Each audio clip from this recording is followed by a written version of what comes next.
the alien menace. Aliens dream of dancing on humanity's grave. Humans are not the only ones who live among the stars. Ever since the dawn of the age of technology, when humanity first ventured beyond its own solar system, it has encountered numerous alien races, most of which have proven hostile. While some xenos inhabit only a single planet, other civilizations occupy entire star systems, but only a few are widespread across the vast expanses of the galaxy. By nature, humans have never sought to share their worlds with aliens.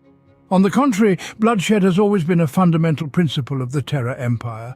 Sometimes, humans and aliens fight over habitable planets or vital resources. In other cases, humans have to stand against the deadliest types of Xenos, which aim only to exterminate humanity at every encounter. Over the centuries, there have been countless wars, planetary battles, and prolonged genocides. Some of them lasted for ages and covered vast territories. But despite constant pressure and the high cost in lives and resources, humanity continued to expand its dominions, annexing one planet after another. However, even now, the Imperium is surrounded on all sides by various aliens, intent on enslaving, expelling, or exterminating the human race. Numerous Xenos species have been destroyed. For example, the Lacrimole were erased from the galaxy shortly before the end of the Great Crusade. The same can be said about the Vrak, Ulumiathic League, Losh, Sepulcrali, and many other alien beings. Many planets were reclaimed from the Xenos long ago, some during the founding of the first colonies in the Age of Technology, and now the very existence of aliens in such worlds has been forgotten. Their ancient history lost in the endless flow of time. Therefore, sometimes great monuments of extraterrestrial origin are unearthed, and under layers of stone and metal mysterious artifacts are found, unable to withstand the assault of long epochs of human expansion. But cleansing worlds and systems of Xenos only brings a temporary respite. In unexplored sectors, previously unknown varieties are discovered, and on planets once deemed lifeless, thriving civilizations somehow emerge. Other species infiltrate human territory, seeking to expand their own empire or flee from an impending threat. The first encounters with the vile Hrud, the brain-eating Crave, and the chitinous-skinned Thraxians happened in exactly this manner. These are just a small portion of all the creatures that inhabit the galaxy, but they are enough to leave their mark on the worlds of the Imperium. The Zygo are a Xenos species that dwell on the world of Camgia. Noted warriors, they have fought off Imperial invasions for the last 500 years. Known Xenos species often return to the planets they once ruled, trying to reclaim their lost dominions. Some of these races are ancient to humanity. They were the first to construct vessels that traversed the cosmos and ventured into interstellar space long before life crawled out of the primitive oceans of Terra and the evolution of mankind began. Others represent an emerging force. They have only recently left Terra and have begun to expand their presence in the galaxy. The Imperium has long realized that they must be eradicated by all means, for only the strongest survive, and there is no mercy among the stars. Among the myriad galactic foes, perhaps the most mysterious are the Eldari. Humanity has had complex relations with them throughout history. At times, the ancient race acts as an ally, but occasionally, for inexplicable reasons, attacks human territories. Their level of technological and social development far surpasses that of the Imperial, but their moods are very fickle. One moment they fight alongside the Imperium, and in the next they kill and destroy humans. Currently, the Imperium refrains from direct large-scale aggression against the Eldari, partly because they pose a relatively insignificant threat compared to the other countless Xeno species, and also because the Eldari are almost as often allies as they are enemies, appearing unexpectedly during battles and aiding humans. However, the main reason why the Imperium pays little attention to the Eldari is that involving this elusive race in a war is quite challenging. The Eldari seem capable of predicting every move of the Imperials and taking corresponding measures, dissolving like shadows at dawn before any battle they wish not to partake in. The only attack the Imperium managed to conduct against a craft world ended in a terrible catastrophe at the Battle of the Blood Nebula and the loss of an entire sector's fleet. The primitive green-skinned orcs can be called another ancient enemy of humanity and concurrently a scourge of the galaxy. They represent a ubiquitous threat, regularly emerging from nowhere and raiding. Planets that have suffered from the destructive invasions of orcs in the past can be completely cleansed and considered safe for many generations, only to suddenly find that the greenskins have appeared again and have rapidly grown in some overlooked corner.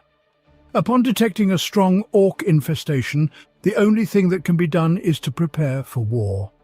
Orcs are an extremely cruel race, with whom negotiation is impossible. They do not wage war for territory, wealth or glory. They fight for the sheer pleasure of battle. Like humans, orcs also use the warp for travel, yet they have neither navigators nor the guiding beacon of the Astronomicon, nor any particular skill in steering their ships. Although such a flaw often hinders coordinated attacks and the gathering of large forces, the absolute randomness of their ships' return from warp travel means that fleets of dilapidated orc vessels can suddenly and without warning emerge in any sector of space. It is impossible to count how many times massive orc invasions have suddenly occurred in previously safe regions. The Imperium has long understood that the best way to oppose the orcs is with a preemptive direct strike. For once their armies significantly increase in size, they will roll in as unstoppable waves of destruction.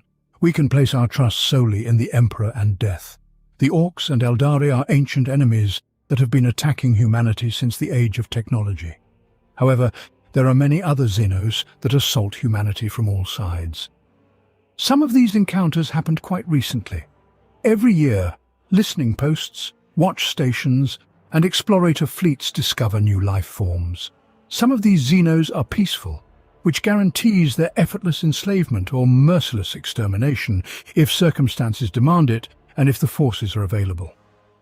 This has always been the case, and there is no need to specifically mention these weak or insignificant races. However, there are other aliens in the galaxy whose existence poses a much greater problem for the Imperium. Although known to but a few, it becomes more evident with each passing year in the Imperium that the ancient race of the Necrons is awakening again. For a long time, nothing was known about the Necrons, or at best, they were considered an extinct elder race whose galactic empire had turned to dust long before humanity first left the sacred Terra. Yet the Necrons still exist, hidden from all. They slumber in their tomb worlds. But now they are emerging from their stasis sleep, and they do not like the look of the galaxy they once dominated. In recent centuries, several new alien races have emerged on the far eastern frontier of the Milky Way. The Tau are the most ambitious among them, and they do not tremble with fear before the Imperium. This is an energetic people whose nascent empire grows at an alarming rate. They possess advanced technology and a drive for expansion. So the Tau have colonized several star systems on the eastern fringes, audaciously absorbing a handful of small imperial worlds.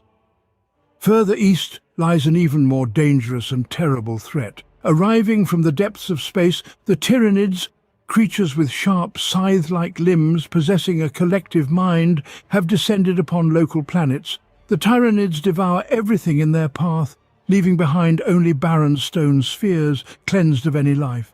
Even more frightening is the fact that these monsters seem to only grow stronger with each battle. The enemies of humanity are gathering strength across the galaxy, preparing for the looming apocalypse. Individually, few among them dare challenge the dominion of humanity over the galaxy, yet collectively, they pose a formidable threat. They attack the fringes like jackals and conduct large-scale invasions. Containing the Xenos and reclaiming lost worlds significantly depletes the Imperium, distracting military forces, disrupting supplies, and undermining humanity's faith. Each remote planet, often not expecting assistance, is left to fend for itself, awaiting the fatal blow, and its defenders can only gaze into the horror-filled galaxy from the safety of their fortress walls. Driven by the religious fervour of the Adeptus Ministorum, many residents of the Imperium hope for the eradication of all aliens, even those that are peaceful. Pushed to the current level of fear and fanaticism, they demand an end to any form of cooperation and coexistence. While this may seem a harsh measure in the 41st millennium, ignorance is considered a virtue, and many problems are settled with brute force. The popular reaction can be none other. It's hard to imagine the consequences if immediate actions are not taken. And there are valid reasons for such sentiments. Most aliens are hostile and treacherous, and some are as relentless and purposeful as humanity itself. There is no place for them in a galaxy owned by the Imperium. Despite the numerous threats from the Xenos, there are humans who, out of ignorance or desperation, seek to make agreements with the alien. Sometimes such relationships seem harmlessly enough. It could be trade to gain advanced technology, the recruitment of brute labor, or hiring mercenary services. Thus, on the black market of hive worlds, Xenos technology sells for a high price, while carnivorous Kroot are paid with flesh to fight within planetary defense forces. In the Tolovian cluster, fickle Caradokians are not only tolerated but allowed to sell their military services to the highest bidder. In this way, many argue, humanity is tainted.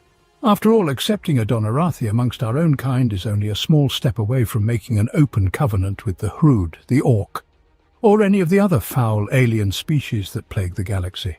In the dark depths of the galaxy, all sorts of aliens crawl and leap, climb and swim, soar on misty clouds and deeply penetrate the very soul of humanity. The endless cosmos brims with countless strange creatures, the majority of which sow terror and destruction. Many of these xeno-species do not seek to build their civilization or separate empire.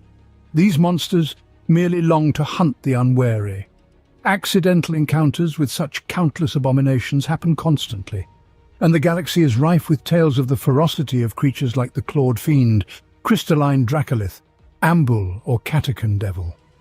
These and other monsters reside among the stars, hide beneath the surfaces of planets, or creep in the otherworldly realms, awaiting only the opportunity to feast on humanity and destroy its legacy. Vigilance and intolerance are the principal guarantees of safety for the Imperium of man from such manifold threats. And for the maintenance of your vigilance and intolerance, we will now speak of some lesser-known yet fascinating kinds of Xenos. The Slann are among the oldest races in the galaxy, once created by the ancients as assistants. Before the emergence of the Eldari and the transformation of the Imperium into the realm of chaos, they commanded a vast empire, guided the evolution of younger species, and created new races. However, their civilization gradually declined, and they ceased to play a significant role in the galaxy's history, preferring to be mere observers and hermits.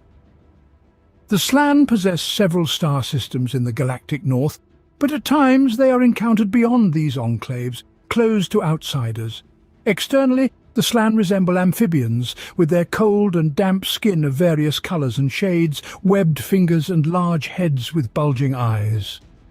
Slann reach about 2 meters in height, with females slightly larger than males. At first glance, these Xenos seem barbaric, as they wear fur cloaks and adorn themselves with religious talismans, and their bodies are decorated with war paint, ritual tattoos and scars. In reality, all these attributes are linked to the mystical philosophy of the Slann. They live in tribes ruled by magi, to whom chieftains and leaders of small war bands, usually called war parties, submit. The most revered and wise Slann are the millennia-old great magi, who do not partake in the governance of tribes, but to whom many turn for advice as to wise hermits. During their lives, every Slann goes through several so-called life stages, which determine their place in society. Transitioning to another stage can transform a peaceful Slann into a warrior, or a recluse, or lead them onto some other path. Uniquely, the Slann have under their command younger races, serving them as soldiers and technicians. The fierce yet relatively intelligent Saurus, the dim-witted but powerful Croxigor, and the agile and cunning Skink. Such a hierarchical system is said to have arisen through the efforts of the great Magi. Although the Slann boast a rich and grand past, they can hardly be called a serious threat to humanity now, certainly not against the backdrop of all the other enemies and calamities that have befallen the Imperium. Jokairo, outwardly resembling orangutans from old Earth, are endowed with innate technological knowledge. This is all because they did not emerge through natural evolution, but were among the many races created by the ancients. Some observe similarities in their skills to the orcs' ability to assemble weapons and combat machinery from any scrap. But unlike the greenskins' contraptions, Yokairo creations are suitable for members of other races. Yokairo typically travel in tribes of several dozen individuals led by either a patriarch or a matriarch. These Xenos possess the ability to construct their own void ships, sailing the unseen currents of the galaxy, and often appear in populated regions to procure the raw materials or parts they need, sometimes even seizing them by force.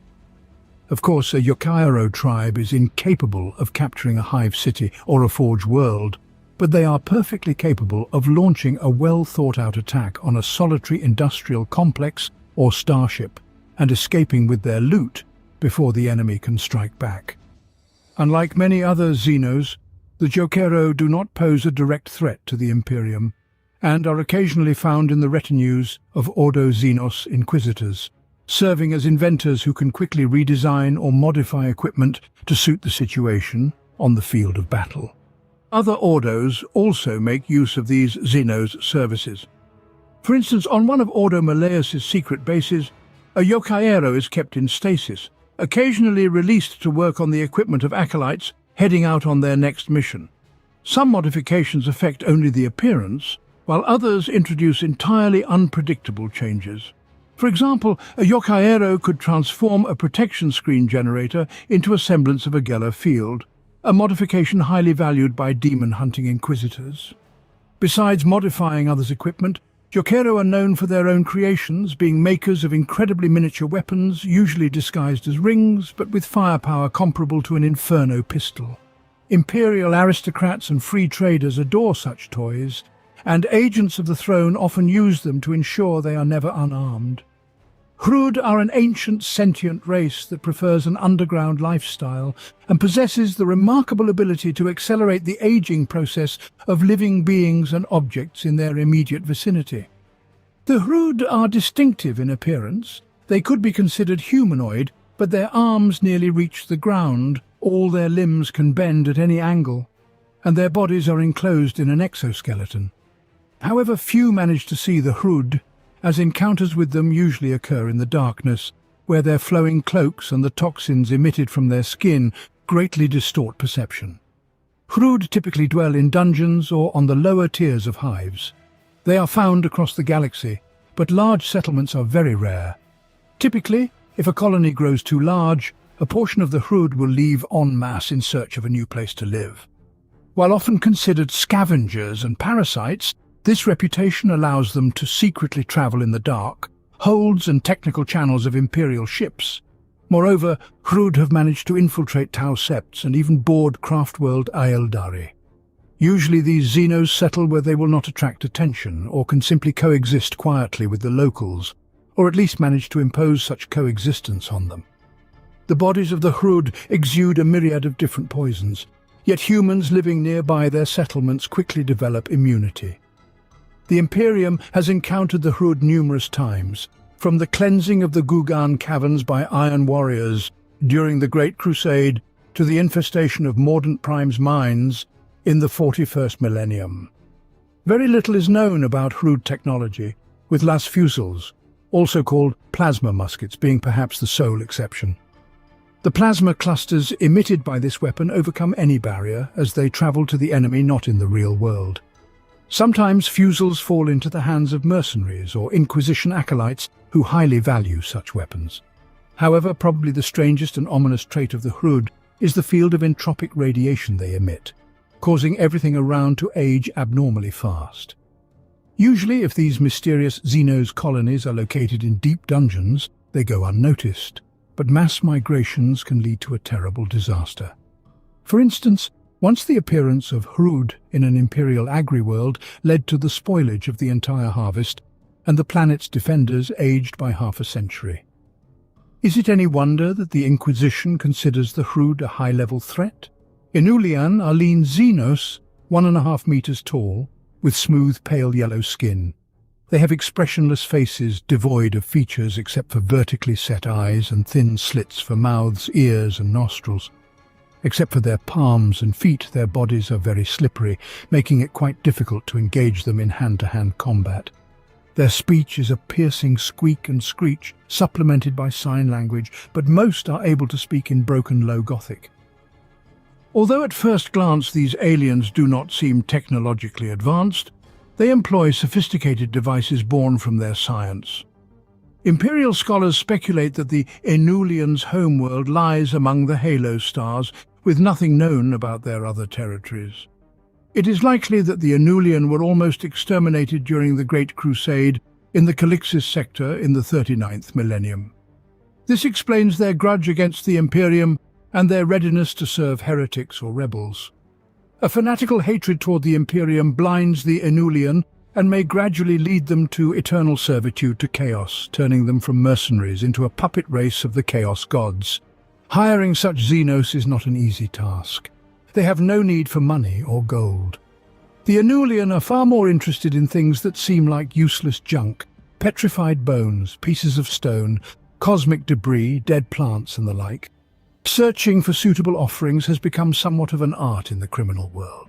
And certainly, acceptable gifts are sold on the black market for exorbitant prices. What the Enulian do with their earnings is an even greater mystery, but once they accept a gift, the Xenos guard it more closely than a free trader his patent. The Enulian prefer to set up ambushes and fight from a distance. They also tend to rely on numerical superiority, encircling the foe and striking with coordinated assaults. The characteristic weapon of the Enulians are rifles and pistols that fire shards of crystals, as well as throwing knives and monomolecular wires, which they utilize as lassos or strangulation tools. Likely, such weaponry remains from their now extinct civilization. The Enulians also do not disdain using trophy imperial armaments. Although the Enulians cannot boast the physical strength and ferocity of orcs, or the technological and psychic sophistication of the Eldari, their fanatical hatred and willingness to serve chaos concerns some inquisitors of the Ordo Xenos. Simulacra are called the eerie Xenos, imperceptibly dwelling among humans. These humanoids are intelligent and notably surpass humans in agility and flexibility. Their faces are almost featureless, they have no hair, and their skin is so pale it seems translucent. For a long time, even the Inquisition considered the existence of simulacra a legend, but in M41 an individual was killed and examined. The autopsy revealed that the physiology of these beings allows them to alter their appearance, taking on the guise of others. To mimic a human, a simulacra must consume their brain. Once in the stomach, it is entwined with nerve ganglia and connects to the simulacra's organism. This allows the Xenos to copy the appearance, voice, memories, and even certain skills of the victim. However, as more of the brain is digested, a process taking about 4 weeks, the poorer the copying skills become. Nonetheless, simulacra are capable of impersonating humans well enough that an ordinary observer would suspect nothing for a long time. There's no information on the origin of simulacra or the existence of their state. The Imperium has only encountered individual entities or small communities that infiltrated the hives and slowly paved their way upwards by consuming the brains of increasingly significant individuals. Presumably, simulacra once managed to infiltrate even the ranks of the Imperial Guard. The Ordo Xenos is attempting to discover the homeworld of simulacra, but so far without success. Not surprisingly, the Inquisition considers such monsters very dangerous, even if they lack claws, fangs, or advanced technologies. Their ability to imperceptibly be among humans and the necessity to constantly kill to maintain their incognito is far more terrifying. Yuvath is a presumably extinct race of Xenos that once possessed an interstellar empire in the Segmentum Obscurus, on the border of the halo stars. The Yuvath dwelled there for millions of years, established numerous colonies, and enslaved dozens of other species. It's no wonder that even several millennia after the fall of their empire, on many planets of the Calixis sector and its surroundings, one can find the abandoned cities of this civilization. The war of the Imperium with the Yuvath is full of mysteries. Such a vast empire could have thrown colossal forces against humanity, yet it was not only the Yuvath themselves, but also their blasphemous science-produced war constructs and enslaved races that fought against the warriors of the god Emperor. Possible, this means that somewhere beyond the known boundaries of the Imperium space, surviving Yuvath lurk, plotting their vengeance. Despite a large-scale war waged against these Xenos, no records of captured Yuvath have survived. The numerous autopsy reports contradict each other to such an extent that it is now impossible to even accurately determine what these creatures looked like. The main evidence of the existence of the Yuvath remains the ruins scattered across various planets. Some appear almost habitable, while others are merely piles of debris. Most are no more than cities destroyed and buried under tons of rubble, constructed from unprocessed stone, crystal or ceramic bone, covered in strange geometric figures, asymmetrical pictograms and magical formulas. It is said that anyone attempting to comprehend the meaning of the grotesque glyphs will lose their sanity. Some of the Yuvath's destroyed structures continue to operate, but understanding their purpose seems impossible. Some believe the Yuvath complexes to be nothing more than ancient mines, while others claim they are battle stations or even research centers. The Yuvath complexes use any available energy, solar, geothermal, or even the substance of the Imperium, and function even many years after their creator's disappearance. In space, Yuvath stations are sometimes encountered, and in port taverns, seasoned travelers tell legends of stable platforms in the very warp. Artifacts of the Yuvath, fruits of their unholy science, are often found in the ruins. Almost all of them are made of crystalline or ceramic material, resembling ordinary or petrified bones, decorated with strange symbols. These Xenos artifacts are capable of direct interaction with the warp. Almost all surviving artifacts are in constant contact with the Empires, drawing energy from them. Some go further, using the unholy connection not only for sustenance but also for operations, such as creating psychic beacons or portals to the Imperium. Legends speak of eternal sources of energy, devices capable of transporting entire planets through the warp, and even extinguishing stars. More modest tales tell of artifacts that allow reading thoughts, commanding the minds of others, or killing people in a myriad of ways. Many unscrupulous researchers make huge profits from the illegal trade in such artifacts. A Yuvath city is a coveted find for a brave rogue trader. No one will say how many blasphemous devices have settled into the private collections of imperial antiquarians who do not even closely understand the dangers their acquisitions pose. A portion of the smugglers are caught and punished by the Inquisition, Adeptus Arbites, or Adeptus Mechanicus, but a vast majority of those who dared to engage with the devices of the Yuvath perish due to their own folly. Cases are known when free traders installed Yuvath artifacts on their ships, taken from their drifting vessels in the void, which led to the widespread madness of the crew. The most desperate even implanted Xenos creations into their bodies, similar to augmetics. Usually this resulted in the artifact merging not only with the body, but also with the fool's mind and soul, consuming his personality. Some artifacts, having thus seized a foreign body, travel across the worlds, feasting on alien souls and devouring completely everyone who stands in their way. Another monstrous creation of the Yuvath is their combat constructs. In ancient tombs and mausoleums, one can encounter bone dominators, grotesque monsters that assemble bodies from nearby corpses and strike enemies with streams of what tech priests call dark energy. Not less terrifying are the crystal fires, crystals floating in the air, surrounded by an unearthly glow, capable of stealing thoughts from human minds and data from data carriers. In the depths of void stations of the Yuvath and in dungeons and caves, an incautious explorer might stumble upon sand slimes, a repulsive mass resembling liquid plasteel, consuming everything in its path. There is evidence that the slimes are sentient, at least capable of setting up ambushes and stealthily approaching the enemy. Anyone touched by this creature begins to slowly and painfully transform into its likeness. Usually it is necessary to sacrifice a hand or a leg to stop the spread of the infection. Talk is also rife about the fossil horror, a bundle of inorganic tentacles that attack careless explorers from the darkness of uninhabited tunnels. Possibly these were once security, mining or construction constructs. Likely they are not endowed with their own consciousness but follow the directives laid down by their creators. Although the Yuvath are considered to have been destroyed, their legacy is alive and terrifyingly lethal. Strixis, an alien race that wanders the endless void in small nomadic groups, constantly looking for opportunities to make a profitable deal. Their society is built on trade and the acquisition of knowledge, although the value they place on the most ordinary objects can puzzle anyone. Humanity knows very little about these xenos.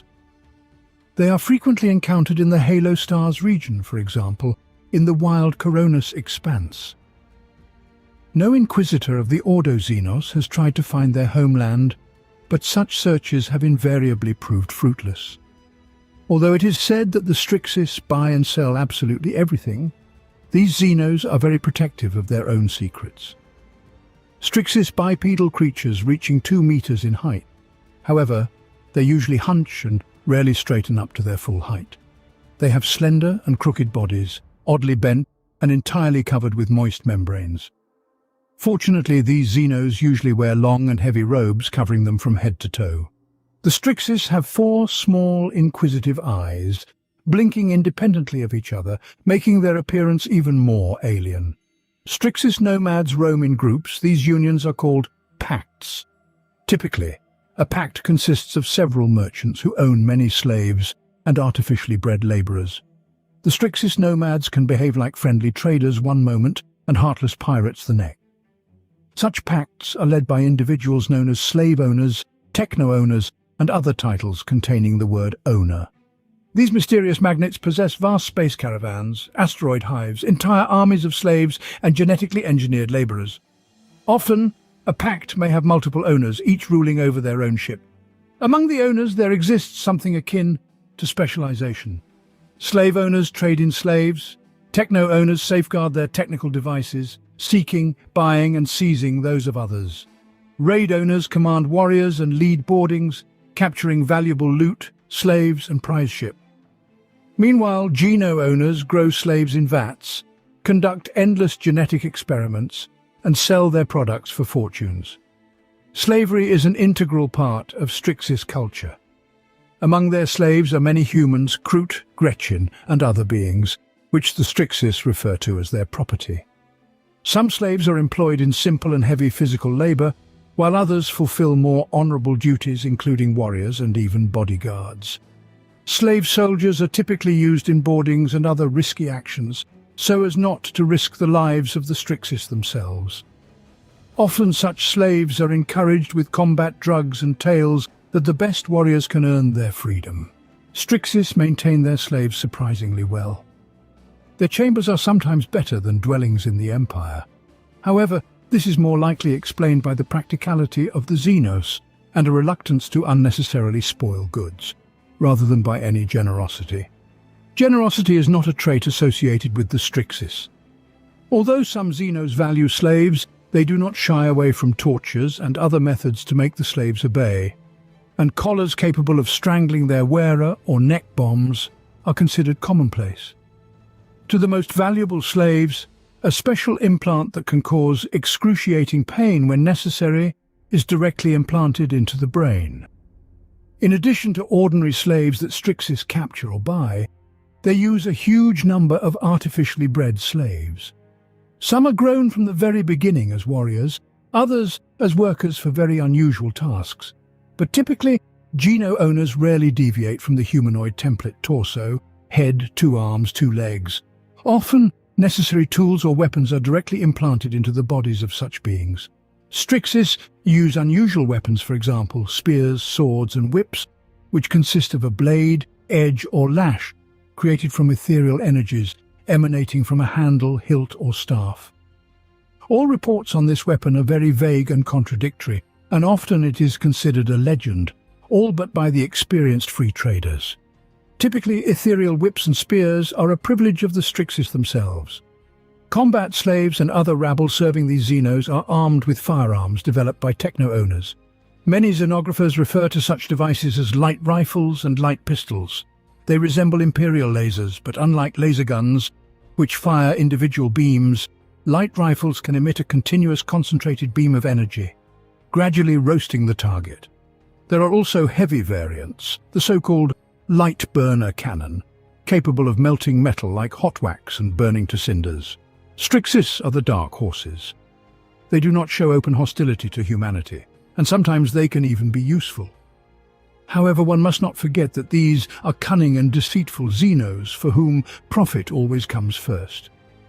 Loxatl are a race of non-humanoid aliens, often serving as mercenaries, pirates and renegades. They have been encountered in the Maelstrom, Eye of Terror and on Jericho Reach, but most often in the region of the Sabbat Worlds, where they fought side by side with the armies of the Blood Pact.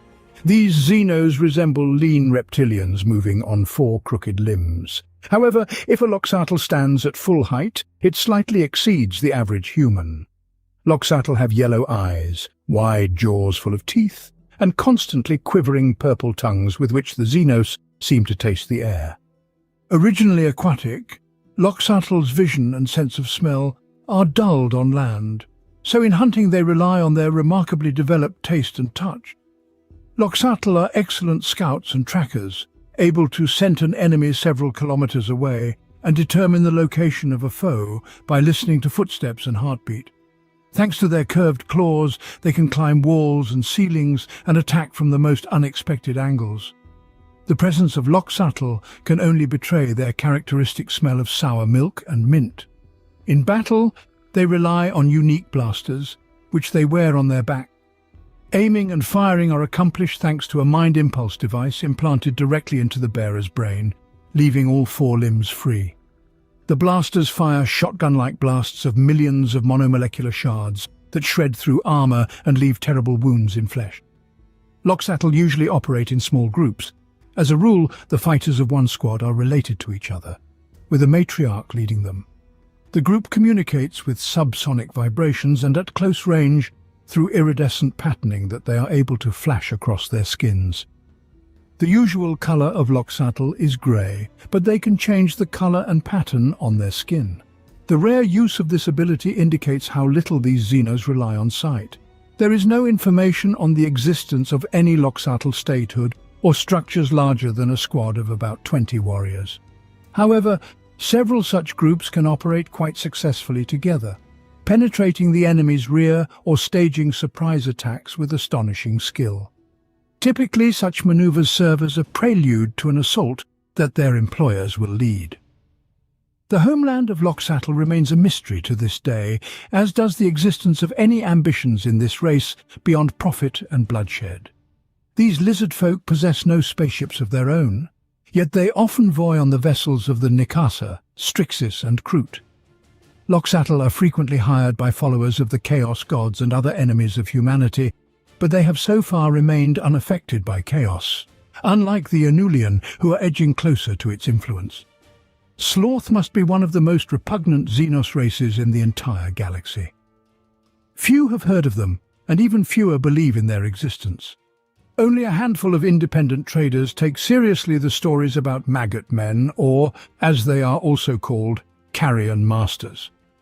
Unfortunately, Ordo Xenos has enough evidence to confirm that sloth are not fictional and are rightly classified as Xenos horrificus. The appearance of these aliens is truly monstrous.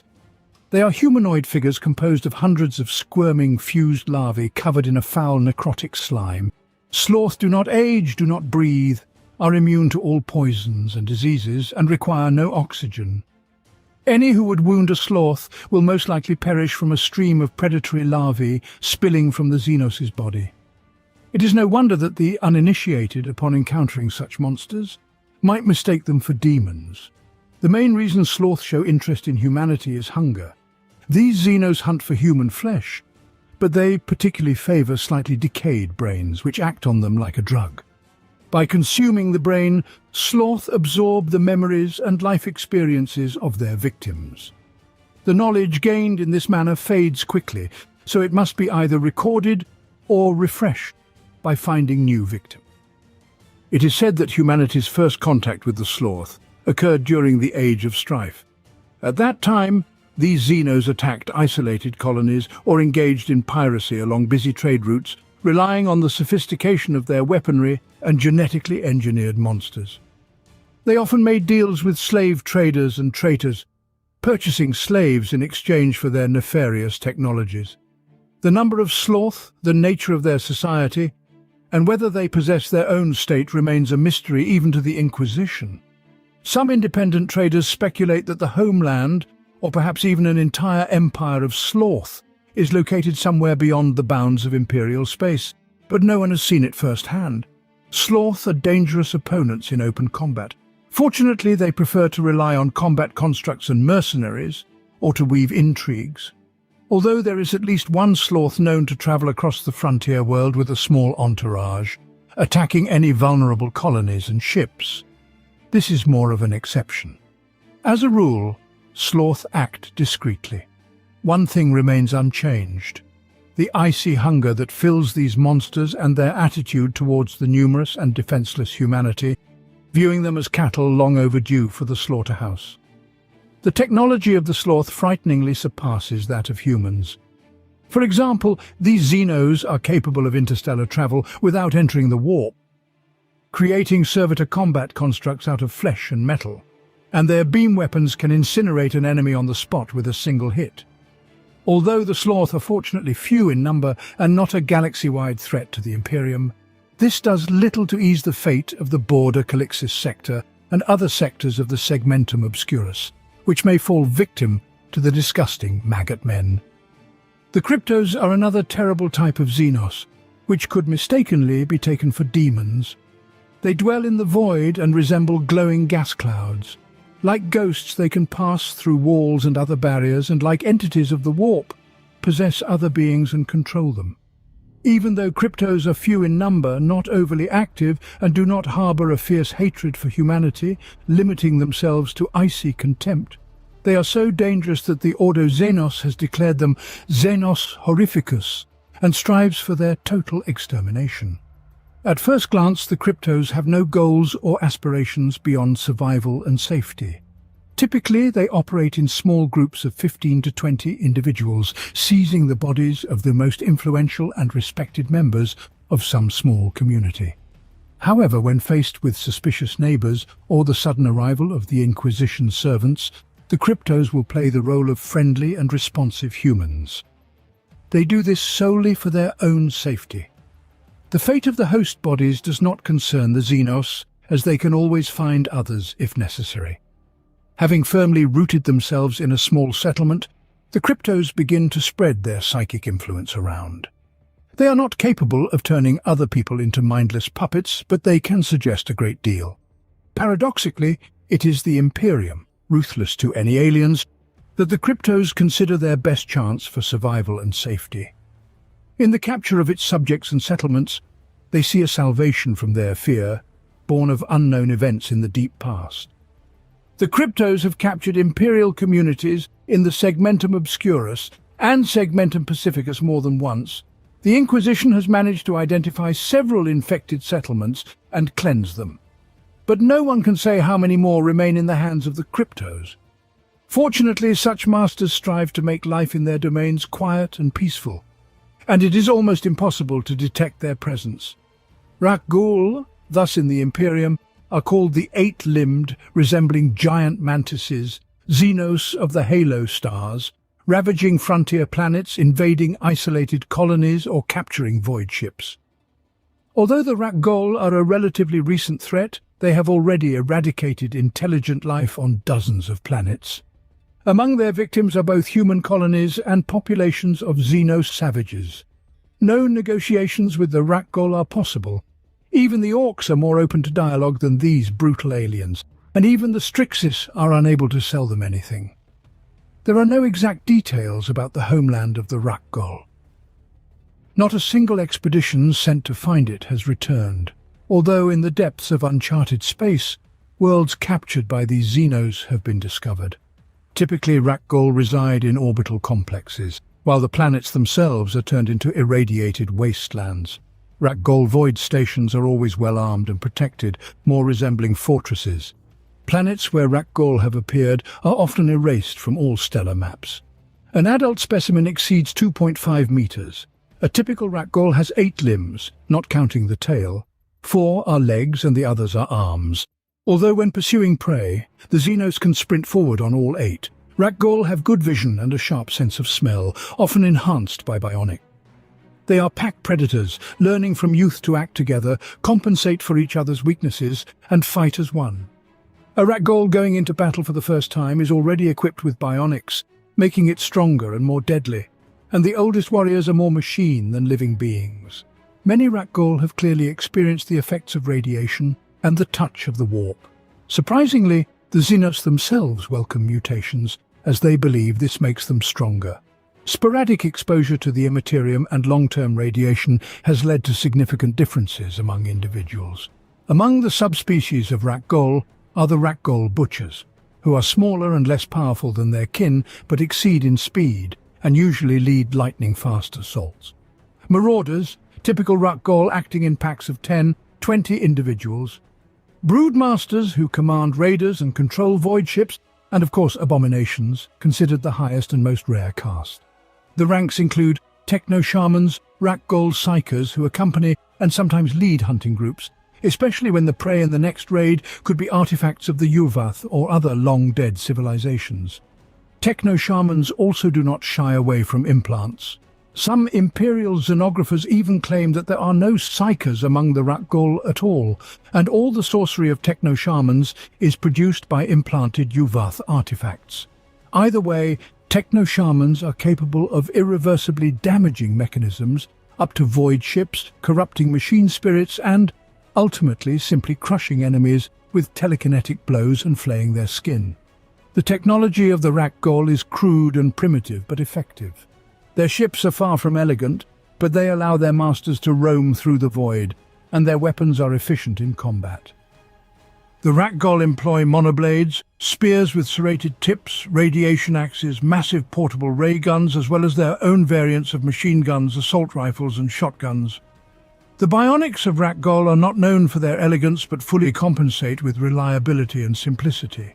Some warriors go as far as to implant ceramic armor plates into their bodies. Among the monstrosities, implanted artifacts of the Yuvath are common. Ragdoll ships are ugly cylinders with short stabilizers, adorned with crude symbols, skew-whiff armor plates, and numerous defensive turrets. Fortunately for their victims, such ships are almost impossible to hide from auspex, which easily detect the workings of ragdoll engines. These vessels are usually armed with close-range, rapid-firing macro weapons, perfectly suited for quick approaches and boarding torpedoes. The ragdoll are mysterious and incomprehensible. No one in the Imperium knows what drives them, nor if they have any long-term plans. Such ignorance is far more dangerous than the ferocity and aggressiveness of the ragdoll themselves.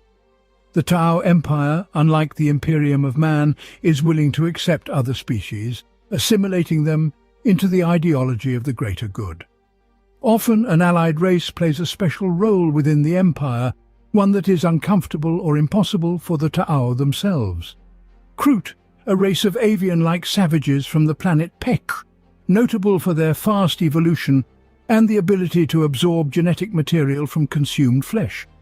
Kroot are divided into kindreds led by shapers who guide the evolution of their species by selecting enemies with suitable genetic traits to be absorbed. Sometimes, the dietary indiscretion of the Kroot leads a kindred into an evolutionary dead end, transforming the lithe, muscular humanoids into massive Krootoks, more reminiscent of Earth's gorillas or even Kroot hounds. Many Kroot serve as mercenaries, fighting for whoever pays more and does not forbid consuming the deceased. There are known instances when whole kindreds have been hired by Imperials, rebels, orcs, and even servants of chaos.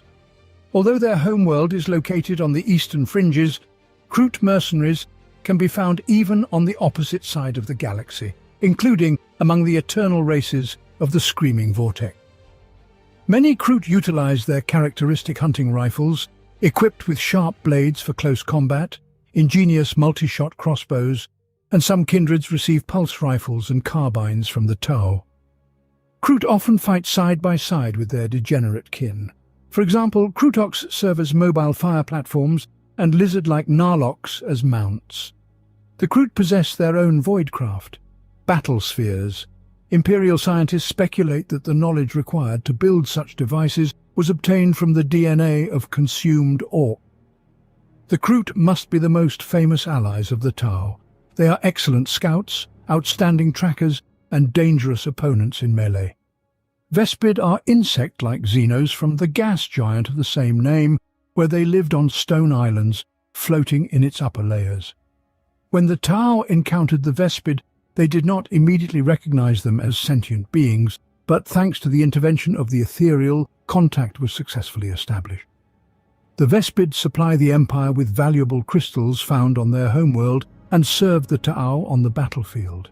Their flying squads, armed with neutron blasters, are capable of annihilating enemy heavy infantry such as Space Marines or Militarum Tempestus stormtroopers. Unlike the Kroot, the Vespid sincerely believe in the greater good and are respected by all castes of the Empire. Nikasar are powerful psykers who became the first allied race of their empire. The Nikasar live in large families and lead a semi-nomadic lifestyle aboard their ship. After meeting with the Tau, the Nikasar began to supply the Empire with reconnaissance and research ships, as well as escort vessels, often along with crews whose psychic art would navigate the ships through space. Terrellians are an obscure race of short, bipedal, broad-shouldered xenos with elongated, dog-like heads and teeth. Their speech resembles barks and growls. According to legends, humanity clashed with these xenos during the time of the Great Crusade and unleashed viral bombings on several Terrellian planets in the Ghoul stars. The later appearance of the Tyranids consumed their remaining territories, turning the Terrellians into a parasitic race that serves the Tau Empire as mercenaries. Demiurge are a minor Xenos race of short, stocky, humanoid miners and traders from the eastern fringes who have become economic allies of the Tau. The Demiurge have no home planet. Possibly it was destroyed by enemies, or maybe the Demiurge themselves abandoned it, preferring to live on void ships and wander through space, trading, mining in asteroids, and producing necessary goods directly on board, as their ships are capable of this. These Xenos live in brotherhoods, but almost no details about the structure of their society or statehood are known. Galgs are strange beings resembling formless bubbles, with clusters of eyes and several tentacles. Apart from their appearance, this is an unremarkable race, whose homeworld was annexed by the Tau in the middle of the 41st millennium. Seeing the alien warships in orbit, the Galgs, not being particularly militaristic, did not resist and accepted the greater good. Since then, they have served their new masters in war, acting as auxiliary units for the Firecaste. The Tau Empire includes many other races, but almost nothing is known about them.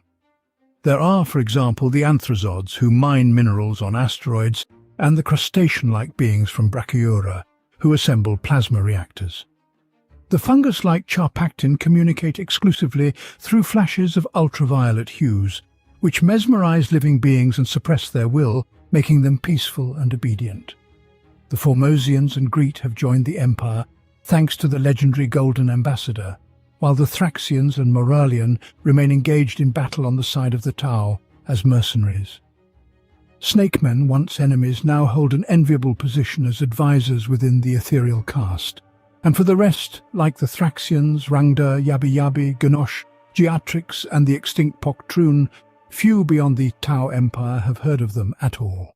Humanity will never be alone among the stars. Other races will always exist in the universe. Just as it's not in human nature to share their world with aliens, so it is not in the nature of the alien to share their world with humans, and therefore there will always be conflict between them. An endless cycle of wars of annihilation. Aliens are an abomination.